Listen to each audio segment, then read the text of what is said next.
नमस्कार दोस्तों, रियांस हिंदी कहानियों में आपका स्वागत है। हमारी आज की कहानी है ननद रानी। मेरी दोनों बहुएं मेरे घर की मजबूत नींव है। दीपा और नीता दोनों जेठानी देवरानी। दीपा नौकरी करती थी और नीता घर संभालती थी। भरा पूरा परिवार था, सास ससुर दोनों के दो दो बच्चे, कुल 10 लोगों का परिवार। कई सालों बाद दोनों की बुआ सास कुछ दिन अपने भाई के पास रहने आई। सुबह उठते ही बुआ जी ने देखा दीपा जल्दी जल्दी अपने काम निपटा रही थी। नीता ने सबका नाश्ता टिफिन बनाया, जिसे दीपा ने सबको परोसा। टिफिन पैक किया और चली गई ऑफिस। नीता ने फिर दोपहर का खाना बनाया और बैठ गई थोड़ा सास और बुआ सास के पास। बुआ जी से रहा नहीं गया। बोली, छोटी बहू, तेरी जेठानी तो अच्छा हुक्म चलाती है तुझ पर।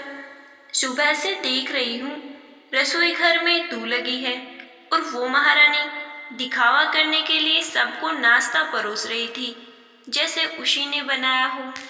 नीता और सास ने एक दूसरे को देखा। नीता बोली, नहीं, ऐसी कोई बात नहीं है बुआ जी। बुआ जी बोली, तू भोली है, पर मैं सब समझती हूँ। नीता से अब रहा नहीं गया और बोली, बुआ जी, आपको दीपा दीदी का बाकी सबको नाश्ता परोसना दिखा।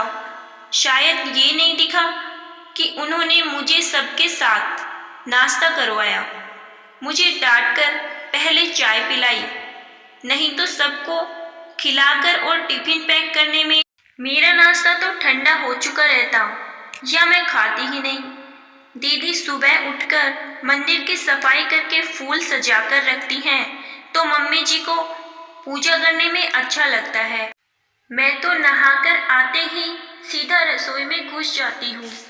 शाम को आते हुए दीदी सब्जियाँ भी लेकर आती हैं, क्योंकि आपके भतीजों को तो रात में लेट हो जाती है, तब ताज़ी सब्जियाँ नहीं मिलती। ऑफिस में कितनी मेहनत करनी पड़ती है, फिर ऑफिस में काम करके आकर रात को खाना बनाने में मेरी मदद करती हैं। वो मेरी जेठानी नहीं, मेरी बड़ी बहन है। मैं नहीं समझूंगी तो कौन समझेगा। बुआ जी चुप हो गई।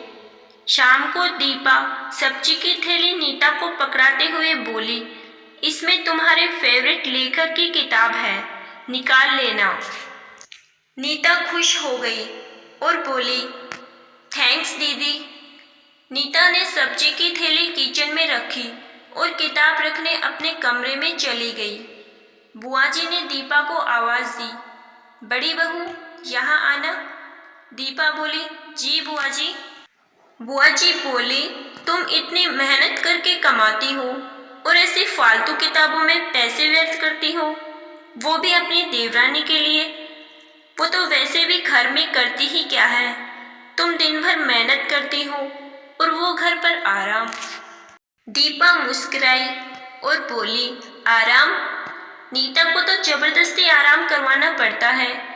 सुबह से बेचारी लगी रहती है। किचन में सबकी अलग अलग पसंद, 4 बच्चों का टिफिन सब बनाती है, वो भी प्यार से। सुबह की चाय पीने का भी सुध नहीं रहता उसे। दोपहर को जब बच्चे आते हैं, फिर उनका खाना, उनकी पढ़ाई सब वही देखती है। वो है, इसीलिए मुझे ऑफिस में बच्चों की चिंता नहीं रहती। मैं अपना पूरा ध्यान ऑफिस में लगा पाती हूँ। कुछ दिन पहले ही प्रमोशन मिला है। मम्मी पापा की दवाई कब ख़त्म हुई, कब लानी है, उसे पता होता है। रिश्तेदारों के यहाँ कब फंक्शन है, क्या देना है, सब ध्यान रहता है उसे। घर संभालना कोई छोटी बात नहीं है बुआ जी। मेहमानों की आवभगत बिना किसी शिकायत के करती है। उसे बस पढ़ने का शौक है। फिर मैं अपनी छोटी बहन की छोटी सी इच्छा पूरी नहीं करूँगी तो कौन करेगा। बुआ जी की बोलती फिर बंद हो गई। दीपा वहाँ से उठकर चली गई। ये सारी बात सास पूजा करते हुए सुन रही थी। दीपा की सास बुआ जी के पास आकर बोली, जीजी, ये दोनों देवरानी जेठानी सगी बहन जैसी हैं और एक दूसरे का अधूरापन पूरा करती हैं। मेरे घर की मजबूत नींव है ये दोनों, जिसे हिलाना नामुमकिन है।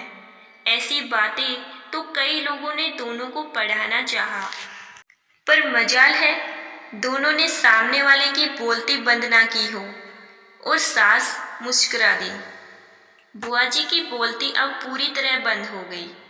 घर को स्वर्ग बनाने के लिए आवश्यक है आपस में प्रेम, स्नेह, आत्मीयता, एक दूसरे को समझने की भावना, कर्तव्य परायणता। इन सब आत्मगुणों से घर का गुलदस्ता सजा रहेगा तो दुनिया की कोई ताकत नहीं जो हमारे घर को नर्क बना दे। उम्मीद करती हूँ दोस्तों हमारी आज की कहानी आपको ज़रूर पसंद आई होगी। अगर आपको कहानी पसंद आई तो इसे लाइक एंड शेयर ज़रूर कीजिएगा और अगर आप हमारे चैनल पर नए हैं तो चैनल को सब्सक्राइब भी ज़रूर कीजिएगा। Thank you.